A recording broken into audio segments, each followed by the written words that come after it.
The personal cost was enormous for Reverend King. He was arrested, his home was bombed, and he was subjected to all manner of personal abuse. But at the same time, he emerged as one of our most prominent and important leaders, particularly in the civil rights sphere. In 1957, King was elected president of the Southern Christian Leadership Conference, an organization formed to provide a different kind of leadership to that which was propping up around the country in the area of civil rights. Between 1957 and 68, Martin King traveled over 6 million miles, spoke over 2,500 times, authored 5 books and numerous articles. In these years, he led the peaceful protest in Birmingham, wrote the letter from the Birmingham jail, which is called by some of us the Manifesto of the African American Revolution. He planned and led numerous voter registration drives in Alabama, directed the peaceful March on Washington, as we have heard, where he delivered his I Have a Dream speech. He regularly was called in to confer with Presidents Kennedy and Johnson, and was present when President Johnson signed the 1968 Civil Rights Bill into law.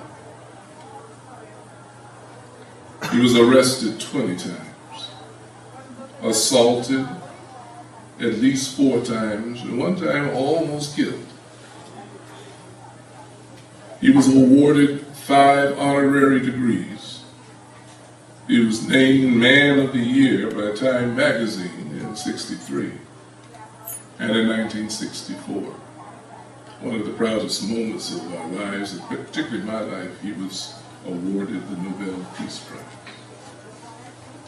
Energy. We could probably use a fraction of that energy to identify issues that we can begin to correct in the near, not the distant future.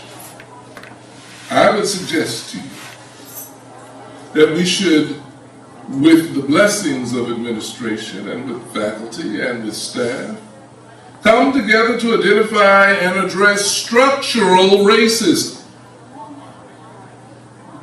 I mean, we're in funny times now.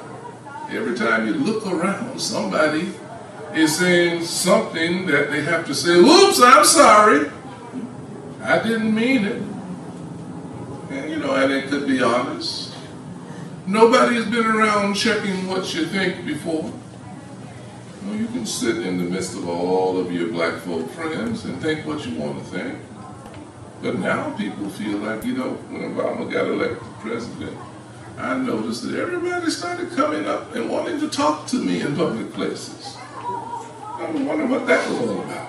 Saying people used to pass me by, all of that. Well, now they wanted to talk to me.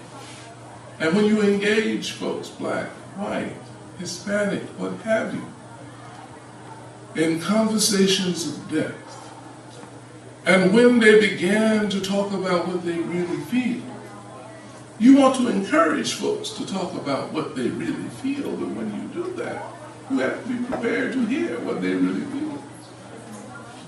I'm sure poor Harry Reid didn't think when he was giving the information for that book that somebody was going to quote him, but they did quote what he said. He's a light-skinned Negro. That's a plus. Those of us who have some experience in the Negro experience know all about that high yellow, high brown, all of this stuff that we talk about.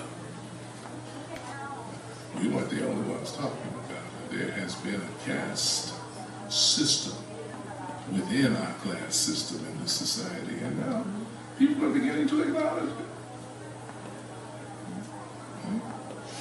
But rather than railing about, "Oh, you hurt my feelings," let's get past that. And let's talk about what we can do to make people more aware of what it is that they are saying and thinking, and how that poses an obstruction to the rights of people who are just trying to be equal to everybody else. We can do that here. We can have those conversations. You don't have to worry about a beer summit. We can sit around in our faculty meetings and talk about how are we going to infuse content about eliminating structured or structural racism in all of our courses. We can do that. We can organize our productive conversations around the premise, and this is important in the college, that opportunities exist in a complex web of interdependent factors, and that to alleviate inequities of any kind in any single area, we must first consider the entire structure that supports these inequities. I mean, we have to learn to look at the structural supports that make the things that we always get so mad at continue to happen. We are reacting to the events.